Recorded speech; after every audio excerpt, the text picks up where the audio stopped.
Welcome to the Business and Beards podcast, spotlighting Miami County businesses. You bring your business and we'll provide the beards. Hello and welcome back to the Business and Beards podcast. I'm joined with my co-host as always, Buddy, and I'm Parker, and today we're joined by people of the Louisburg Library, Library Director Kiersten Allen, Board of Director Trustee Drew Siebert, and Elizabeth Ellis, Marketing for the Library. Welcome, guys. Thank you.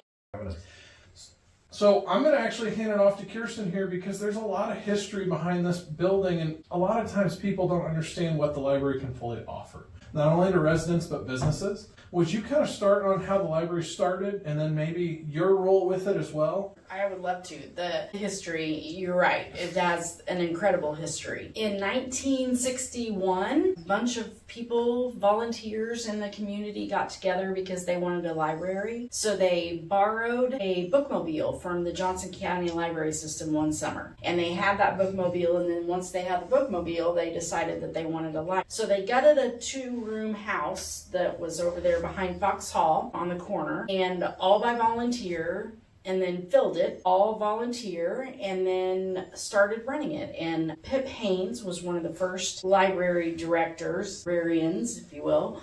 And then in 1965, they decided that they wanted to become a district library. It was brand new then. We are actually the first district library in Kansas. Well, I heard that from Victoria next door. She said that was the first district, which is yes, crazy to think in Louisburg. Very first one, yeah. And that means that we are our own taxing authority. So we have the same tax base essentially that the school district does, but we aren't affiliated with the school district. Okay. It was just like, hey, how do you do this? Most people go by their school districts, so why don't we? So that's how that came about, because we were pioneers, we were also guinea pigs. So then in 1967, we moved into the first building that was the Rosner Ford showroom. This building is actually 3 different storefronts that were built in 1917. You mean the current building? The current building, okay. Yes, I'm sorry. You're good. 206 South Broadway are it was built in 1917. The McDowell brothers were also a car dealership. And then Rosner Ford there was a burn, so they moved north 1 building and then just kept buying storefronts until 1988. That was the first and only time they went through a positive bond issue, and we bought all the way to the corner. Okay. So, that's very cool. And obviously it's a big building. There is an upstairs, right? I don't think I've ever been in it. There is. There's an upstairs on the 3rd building. Okay. So the building on the corner, just one upstairs. And it was once a dance hall. Oh, very cool. Yeah, it was a lot of other things too, but that's the one that's most fun to talk about. That's always fun. Yeah. Very cool. So we, let's see. I started in 2001. I was youth services, and then in 2002, I became the director. Well, and in 2000, what are we in, 25? So 24, you guys were the business of the year, according to the chamber, We were the right? business of the year, yes. Which is kind of huge, and I think that We're this so is honored. A testament to how involved you guys are in the community. I was just talking to my wife the other day that I don't think I've been to a stand in the community that you guys haven't been a part of, whether it's Christmas on Broadway, or it's, it was, I think we saw you out at even the 4th of July one time, and it's just, you guys are everywhere, right? So super involved. But what actual programs does the library do that you guys kind of hang your hat on to, maybe help the underserved of the community? Because I know you guys do a lot with kids, and I think a lot of people kind of see the library and they think somebody's going to go check out a book, but it's so much more than that. So what kids events are you guys doing this summer, and what do you kind of hang your hat on for that? Speaking about the underserved, I'm going to let Elizabeth take that one. Yeah, definitely. Of course. Close to her heart. So there's a couple of programs that we're a part of, and one of the big ones over the summer is Summer Blessings. And that started 8-9 years ago, and it was a meeting of several people held at First Option Bank, and we all didn't really know what we were getting ourselves into, but we knew that blessings in a backpack is super important for our students. But what happens during the summer? They still have needs. And so that came Summer Blessings. And so for several years, it was a grocery bag pickup. And then after COVID, it turned into a once a week lunch held at Foxhall. And so we serve anywhere from 125 to 175 kiddos with their parents, and then we give away I believe 60 or 80 grocery bags. Sometimes we add school supplies before school starts, and then personal care items as well that we get through Giving the Basics. So that's one big program that we do during the summer. But to keep kids engaged over the summer, we host camps and always have story time. But we also have just different events where families can come together, have an enjoyable time without having to buy tickets or worry about like spending money on a Friday night. So they can go see Mr. Stinky Feet as a family, or they can go to Touch a Truck. But those family-friendly events are pretty critical. That's very cool. So how would something, I mean, for spraying so many kids like that, it takes a lot to organize. Are you relying on businesses, or do you guys do all that yourself for the fundraising and things like that for this event? For the Summer Blessings specifically is locally funded. So you're looking at, we put a call out and Louisburg responds, and they respond very kindly. So the last few years, we've been totally supported by donations. And like I said, just they respond. When we originally started, we had some Bear Foundation grants. So I want to shout out to the First Option Bank. I think it's called the Miami County Community Foundation. Foundation. Thank you very much. And we did have a couple of those grants that helped get us started and get the momentum going for that first year. But some of that's what it takes to get to this be a year-round, multi-year event that sticks with the community like you guys have created with this. And that's always impressive to keep businesses there. One of the people that I need to hear from on this, Drew, a lot of this is you got a busy life before jumping on the Board of Trustees. And what made you join the Board of Trustees? Well, a few different people had reached out and asked about my interest in the board. There were a few seats that came vacant at about the same time for various personal situations people had. I don't remember all of them, but I believe the person I replaced might have moved out of the community, if I recall correctly. So I joined the board in January 2024 and served the remainder of my predecessor's term, which was just a year. So then I was renominated and elected back to the board for another, I think it's a 4-year term that I just signed up for, right? That started January 1st. So I've got another 4 years ahead of me that I'm looking forward to. But for me, it's really about the community. I'm involved in a few different organizations regarding the community. The Freedom Fest that puts on 4th of July celebrations, the Miami County Economic Development Council. I sit on that as well. And it's really just about finding ways to give back to the community. And I thought this was one way I could do that. When I will say, when we first moved to the community, that was your wife Amy's first go-to, was if you haven't been to the library, make sure you go. So I know she's a huge supporter and a part of the Friends of the Library group as well. And so I think you and your family have kind of encompassed what the library can do to bring in, not necessarily an outside family, but, someone who moved to Louisburg and kind of needed a spot to get involved. I think the library's been a great place. And I know it's helped my wife venture out quite a bit and just be supportive and meet new people and make some good friends as well. So not only does it support the community, but it brings the community together so they can kind of find self-interest and be supported there. So I think it's huge involvement, and that was probably the first thing Amy ever said to me was, hey, if you haven't, you need to go to the library this summer. So it was a very, very good positive thing, and you obviously talk about it every time we go to a chamber coffee as well. Well, and if I recall correctly, one of the first community engagement events or adult services things that you participated in might have been Community and Conversations. Yes, it was. Community Conversations that I invited you to here at the library, which is one of the programs Holly puts on for the adults that tend to be a lot of fun and create interesting conversations about things that, a lot of people don't talk to people about. I think the one we went to was on... it was on parenting, right? Yeah, different ways how strict to be with your kids. Yeah, exactly. And of course, not prescribing anything, just conversation, different viewpoints, and talking it out. So you mean to tell me there's more in a library than just books? There is. There's a sign out there that says audiobooks are not cheating. Oh, really? Definitely. But no, that brings up an interesting point. You guys talk about the community functions, the benefit to the city that you're doing. This has grown into quite the gathering place for Louisburg. And that's one of those things I think a lot of people need to realize with this process moving forward, that no matter what, you guys are going to keep plugging away and doing your damnedest to help support this community. Do you guys have any thoughts on any of that? I find it really interesting when some people talk about the idea that libraries are going to be obsolete in 20 to 30 years. When I hear that come up, it feels like people who maybe haven't been in a while to learn about all the different things that the library provides, besides just checking out books.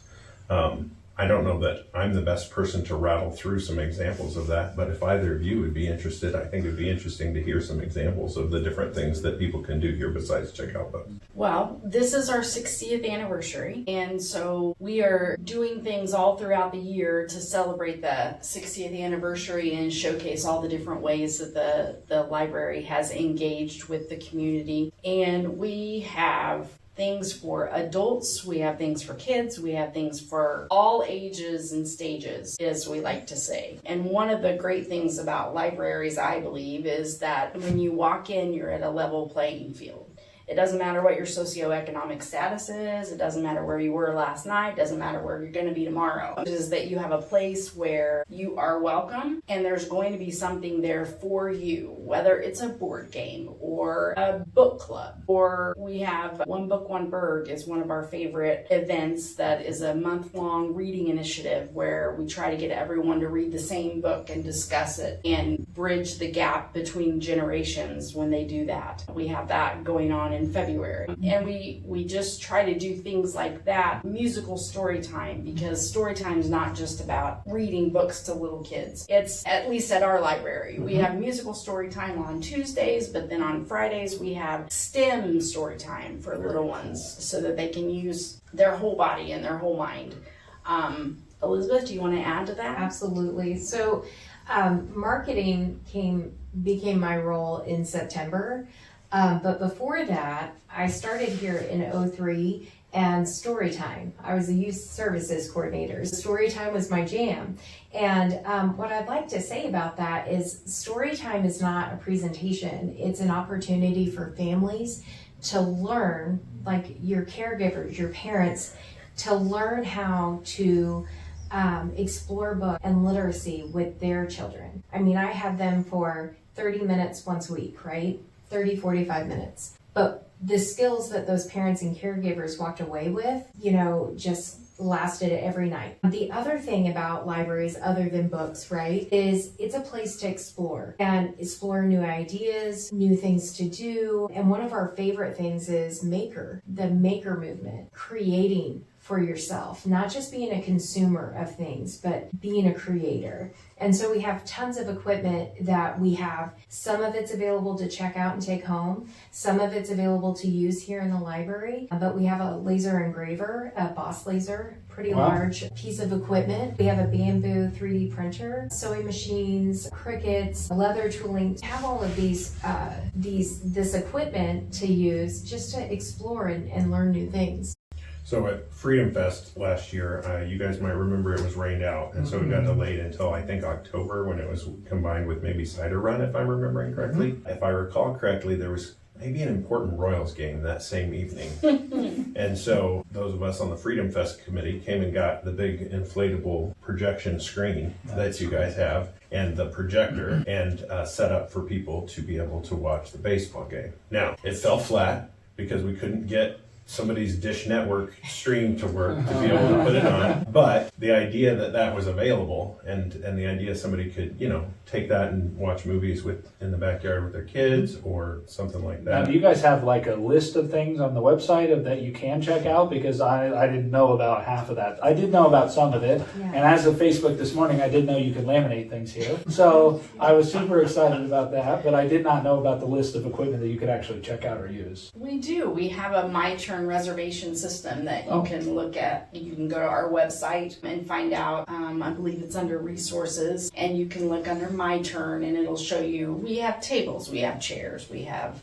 inflatable movie screens, we have a carbon monoxide detector. I mean, we have things that you're not going to need all the time, but you might need once. But then we also have the maker tools that you will create and inspire. And then one of the demographics that we haven't talked about yet that I think is very important is our teens and our tweens. You know, people say, well, once they're in high school, you've lost them because they're not going to read.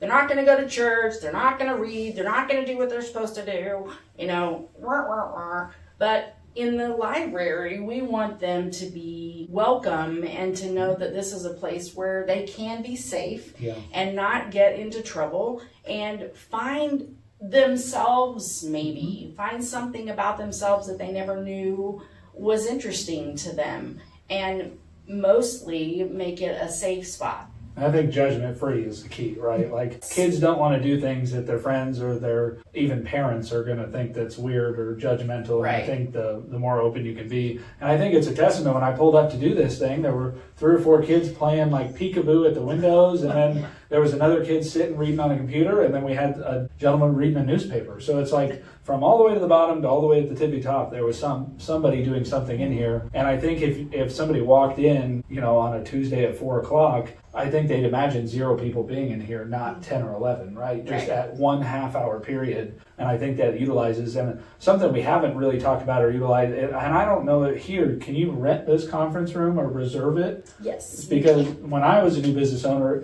up in Shawnee, the biggest thing that was beneficial to me is I would run like conference room appointments at the library because I couldn't afford to rent anything. My office was too crappy to have anybody important over. So I would go to the library and I would reserve a spot for an hour and I would host my meetings or my trainings.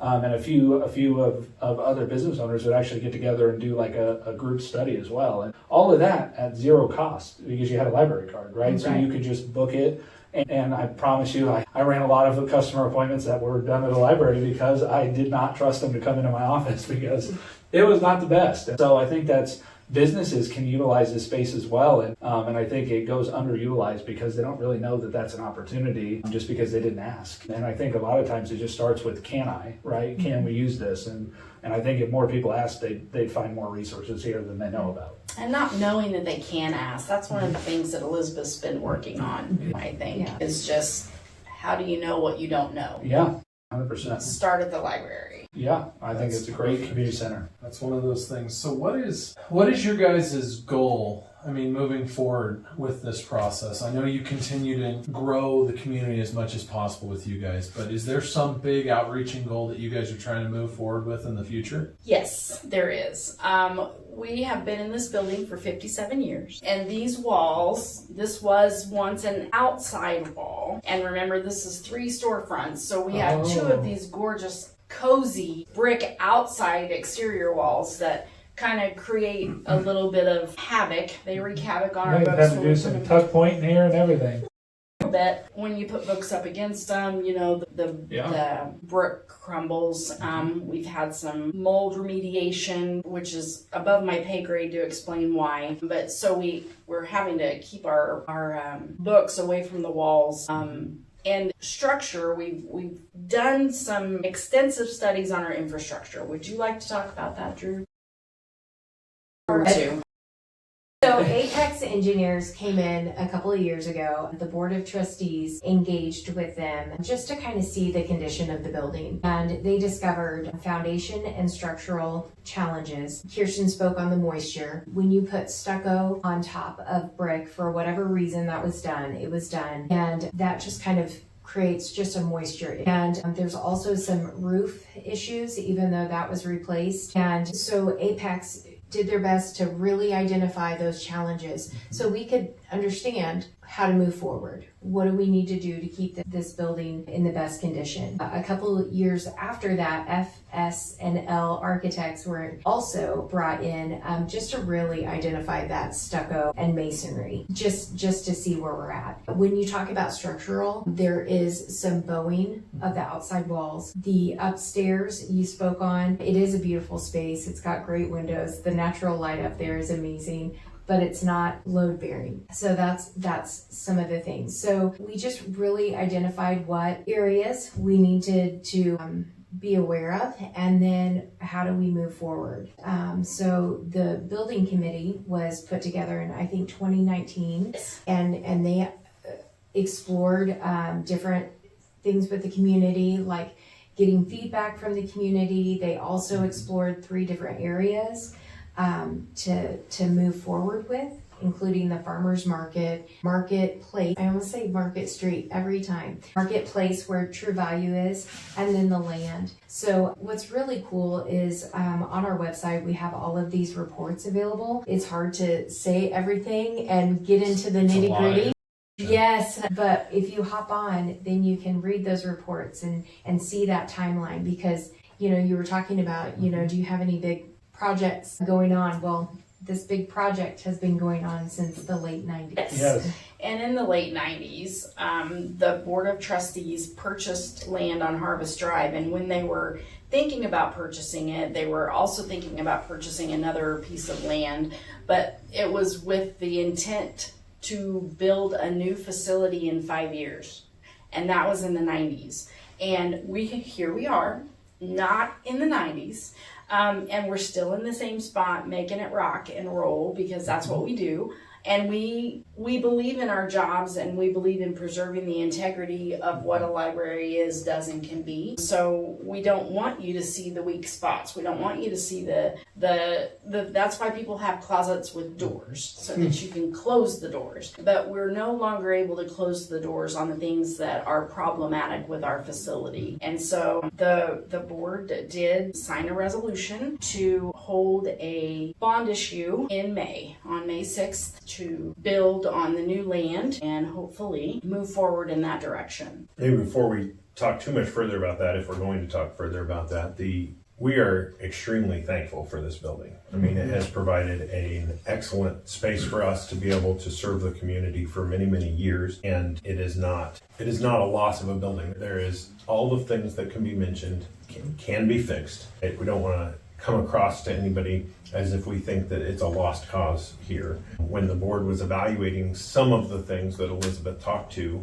we were faced with some really tough questions. Some of the repair estimates that we had to fix what she talked about were $250,000 to $350,000, which is a lot less than the bond issue that we put up for vote to the community. Some of the problems we had with those included a big question mark on what was going to be found when we started to work on those things. When we started to perhaps see what was behind some of this plaster, what are we going to find?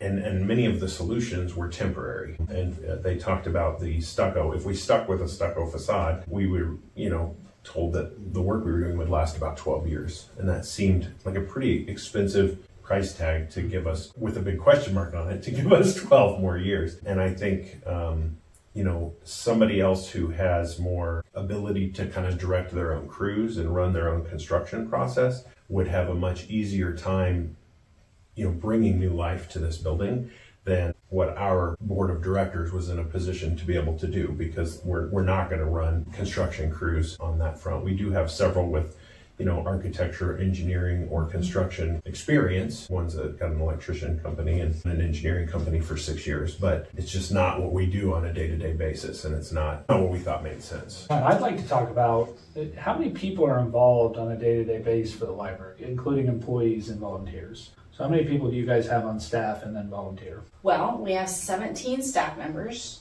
and we have, our volunteers are ebb and flow. Right now we have one solid volunteer, Amy Siebert. She is a rock star. Amy. Yeah, she is. And our volunteers kind of morphed into the Friends of the Library group. Yeah.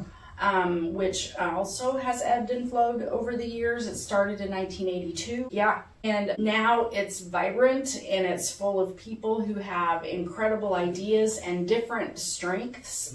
Both of your wives are part of that group. Yes.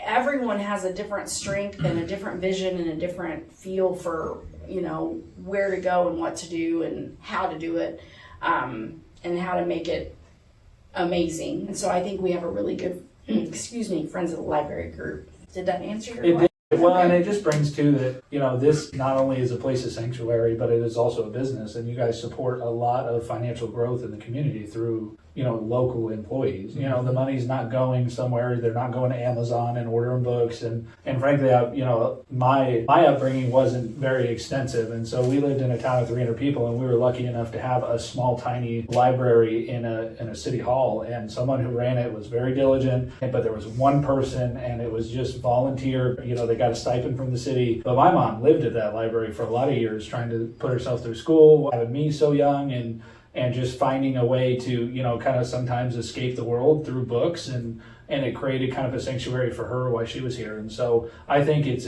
an awesome organization, but it also provides income and revenue to the city. And so it's not just people giving money to the library is giving it back to the community tenfold. And I think people forget that, and I think they need to keep that out in the open in order to realize how much effort that the library puts in to have Louisburg grow. And there's a lot of things that go into that. We have some incredible foot traffic. Elizabeth, what did Rusty tell us our foot traffic was? And we had the largest February that this library has ever seen in terms of people coming in and out of the doors. But then we've had a largest March, we've had the largest circulation, so people checking things in and out. So cool. You have people who come in and out and don't necessarily leave with something in their hands, but maybe something in their hearts. You have people who come in, on a Friday. You don't want to be here at 5:30 or 4:30 on a Friday when we close at 5, because you've got people stacked up and ready for the weekend, or the snowmageddon, or the family trip they're getting ready to go on, or spring break. And we have lots of different quirky opportunities. Doug comes and reads the paper every single day. You never miss him. And he brings as much to us, I think, as we bring to him, because a lot of people just come in for that engagement, the communication. They haven't, and especially after COVID was hard. It was really hard. And so people when they started coming back to the library and seeing their people again, they could really talk and connect, and they just want somebody to talk to. Well, they don't want to click a chat bubble and type in a message, right? No. And end up getting somebody automatic anyways. And we just had a conversation actually with a 19-year-old. It's like, I'm just so sick of waiting on hold. Like, I just want to talk to somebody. Yeah. And I think that brings that sense of community, especially in support of local businesses. And I think you guys are a local business, and you need as much support as you can get. Thank you. Yeah, we appreciate that. Thank you guys so much for joining us today. We are so excited to hear all your guys' offerings. It's one heck of a portfolio you guys have got going. I hope you guys keep going. And thanks again. We'll have to have you on soon. Okay. Yeah. Absolutely. All right. Thanks, guys. Keep on growing.